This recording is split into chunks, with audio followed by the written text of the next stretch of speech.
Hello and welcome to my annual roundup of favourite horror films from the last 12 months.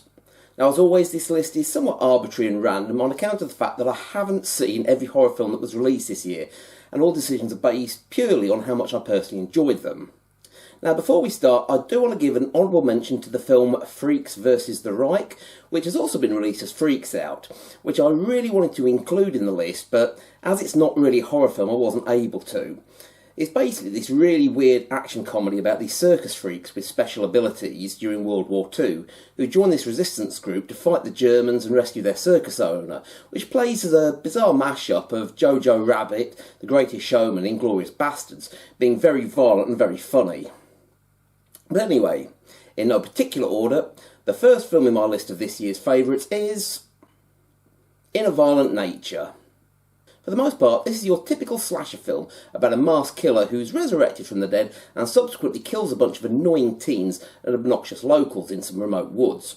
But what sets this one apart from its contemporaries is it's tonally quite different, being much slower paced and with the film largely shown from the killer's perspective. I also thought that the mask, which is an antique fireman's mask, was an interesting choice, and the film certainly doesn't skimp on the gore. This one's currently available to watch over on Shudder, and is definitely worth a viewing. A sequel's apparently in the works, so I shall definitely look forward to that one. Sticking with the slasher theme, the next film in my list is Terrifier 3. More bloody mayhem from Art the Clown, as he returns to stalk characters from the previous films. Definitely one for gore lovers, featuring numerous massacres, including one in a shopping mall, and a shower scene that puts Hitchcock's Psycho to shame.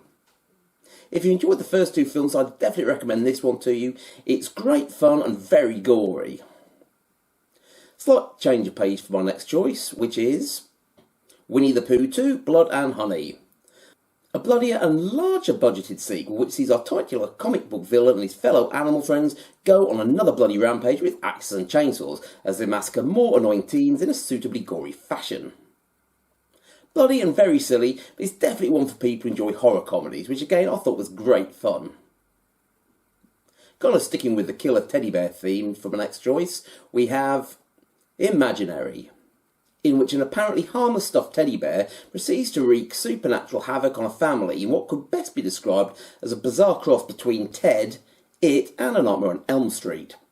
For the most part, it's your typical Blumhouse supernatural horror, so you sort of know what you're in for, but I really enjoyed this, so if you like the sort of stuff that Blumhouse puts up, then I'd definitely recommend giving this one a go. Moving from the supernatural to the realms of science fiction for my next choice, we have Sting, in which the people of a rundown apartment block find themselves fighting for their lives against an alien spider that's taken up residence in the ventilation ducts and has grown to huge proportions after snacking on some of the residents.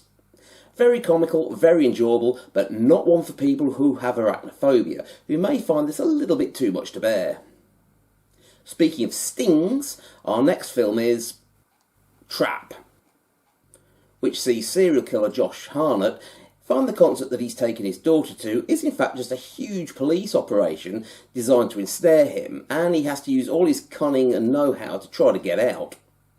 A very tense psychological thriller in which you're never really too sure which way the film's going to go, with more twists and turns than a twisty-turny thing, so I definitely recommend putting this one on your watch list.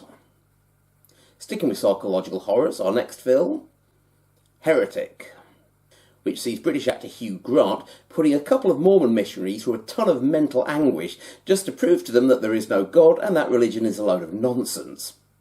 Now I like this one, it was really good fun seeing Hugh Grant cast against type as a villain, and to be fair he does a really good job coming across as this extremely creepy, menacing antagonist.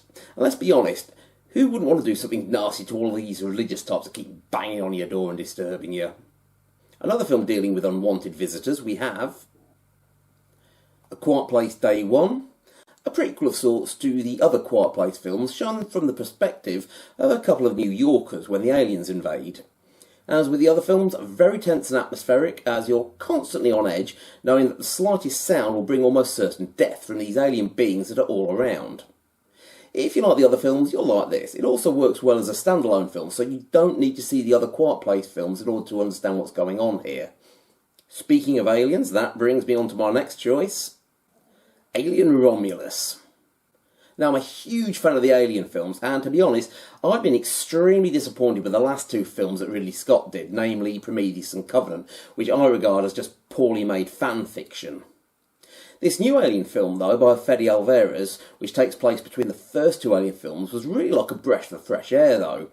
It has likeable characters, some great suspense scenes, and some brilliant action scenes in it, as well as all the usual elements you've come to expect from a good Alien film, including facehuggers, chest bursters, and of course large xenomorphs. Clearly the director knew what the fans wanted, and he delivered. I will put the caveat in, though, that it's not quite as good as Alien or Aliens, but it's certainly a damn sight better than any of the other films from the franchise that have come out in recent years.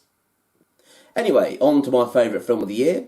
As always, this will probably cause some consternation amongst my viewers, but my choice for Best Horror Film of 2024 goes to Maxine.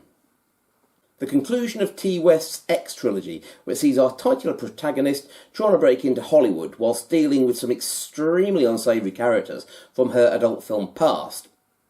It's got some nice bloody killings, and I thought Mia Goth was great as the lead, Maxine Minx. It's also got a good supporting cast, which includes Kevin Bacon as a seedy private investigator, and Giancarlo Esposito as her agent, who's good in pretty much everything he appears in.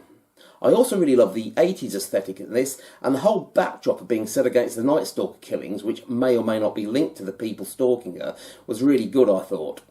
Overall, I just really enjoyed this and felt it was a satisfying conclusion to the X trilogy. So, what did you think of my choices? Feel free to let me know in the comments section. Before I go, there are a few shout-outs that I'll need to give. Firstly, you might remember that a few years back, I was involved in the publicity of a couple of films directed by a friend of mine, Spencer Hawken, namely Death Walks and No Reasons. Well, if you haven't seen these, they are now available to view over on Amazon Prime, so feel free to check those out. Also, the director helps organise an annual horror film festival in Romford, which took a bit of a knock last year as the cinema they were using closed down. Well, the festival's back up and running again as the cinemas reopened under new management. So, if you're looking for an alternative festival to go to, as opposed to the usual overpriced ones around London, then check them out. I'll put links in the bar below. Also, you might remember that I did some publicity for a film, Video Shop Tales of Terror, the other year. Well, that one's also available to view on Prime now, so you should definitely check that one out if you haven't done so, because it's great fun. And if you're able to, the sequel to this, Video Shop 2 Lust and Revenge, will be premiering at the Horror on Sea Festival later this month, which is a great little festival that takes place in Southend-on-Sea over 2 weekends. So if you're able to, get yourself down there and check this one out. Again, I'll post links to it below. But anyway, that's all for this video. Thank you very much for watching. Please give this video a thumbs up and subscribe if you haven't already done so, as it really helps me out in the algorithm. And also, please consider supporting the channel on Patreon for early access to reviews and longer uncut videos. I'll be back shortly with more reviews, but in the meantime, have yourselves a very happy horror-filled new year.